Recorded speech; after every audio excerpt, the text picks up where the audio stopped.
Okay, Madam Diskaya, ayon sa interview mo, meron kang mga luxury cars at ano-ano ang mga pangalan nito at sa magkano yung bili mo?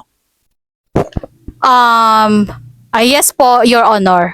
Actually, yung mga nabili kong mga sasakyan ay sa mga international pa, binili ko and pinaship ko pa sa mga private barko. So, ito po yung mga nabili ko. Ayan lahat yung mga luxury cars ko. Ayan. Flex ko lang dito yung aking tractor worth of 50 million. And this one, medyo luma-luma na to kasi sobrang tagal na, and this is Mercedes-Benz. Nagustuhan ko lang ito kasi meron siyang payong, kaso nga lustred na, hindi ko na matanggal doon. And then I have this car, police car, para naman kapag bumagyo, may baha, to the rescue kaming mga contractor.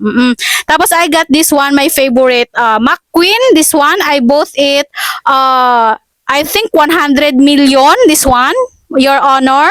And I have these two kind of, this one, I don't know what's name. Ito yung ginagamit namin panghakot na mga buhangin, para doon sa mga pinapagawa naming mga tulay, ganun. And I have this one, Armor, no?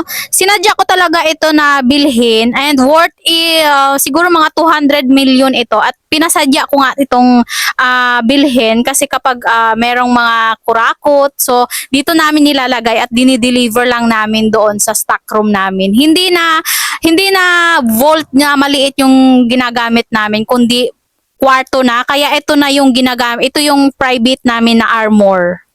Okay, Madam, salamat sa iyong mga kasagutan. Ngayon, ano ang masabi mo sa kapwa nating kababayan na lubog na sa baha ngayon?